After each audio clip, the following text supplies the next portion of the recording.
Faisons de la franchise une logique, tous les déserts culturels seront comblés.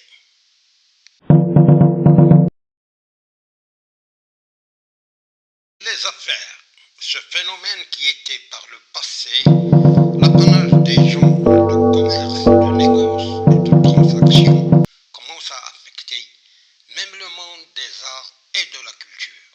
Quoi de plus étonnant avec les temps qui courent et qui crient monnaie, monnaie à chaque coin de rue.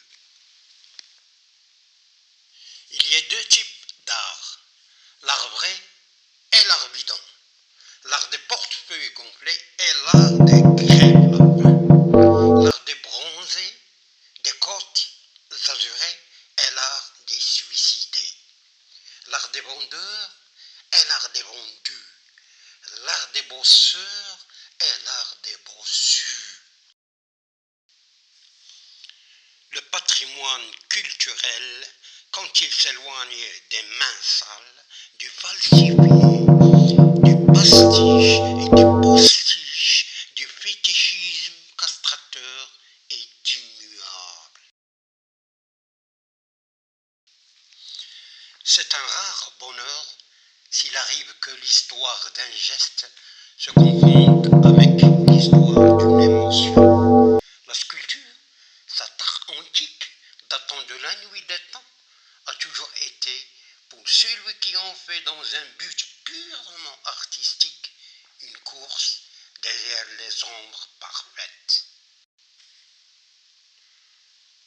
Le sculpteur inspiré est un véritable dompteur de la matière. Le surréalisme, tel qu'il est édicté par ses pionniers Breton, Éluard, Aragon, etc., n'a rien à voir avec le surréalisme, plutôt le sous-réalisme trompeur auquel s'adonnent à cœur joie certains peintres endimanchés qu'on voit aux terrasses des cafés en train de gesticuler égocentriquement. Au chapitre Arts et métiers graphiques, un nom de miniaturiste, se passant de tout commentaire, émerge du tas et sort du lot. Mohamed Racine. Aujourd'hui, la stéréotypie, n'en déplaise à ceux qui s'y complaisent, a tout basculé du côté de la vraisemblance, des fois par inadvertance, des fois par recherche du moindre effort. Les ventes aux enchères, c'est du bordélisme présenté dans de beaux draps. La plus parfumée des toiles attire de la clientèle. De l'impressionnisme tonal au fauvisme pâteux, une des deux intentions qui ont généré ces deux mouvances se fait cogner la tête.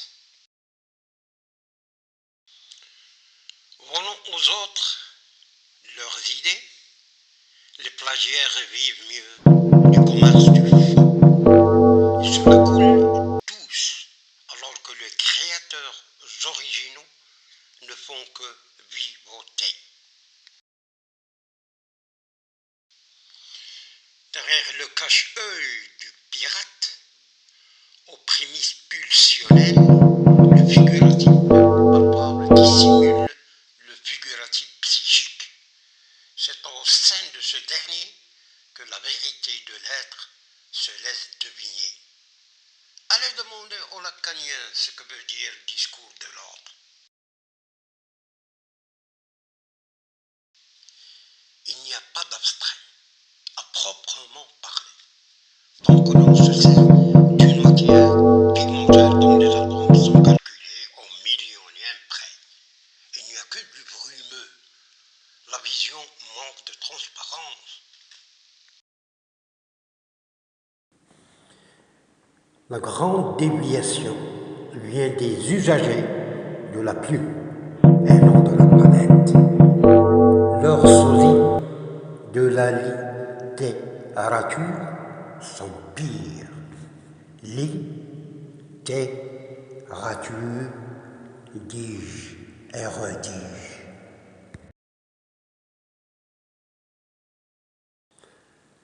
Pour faire une critique d'art intègre, il faudrait être un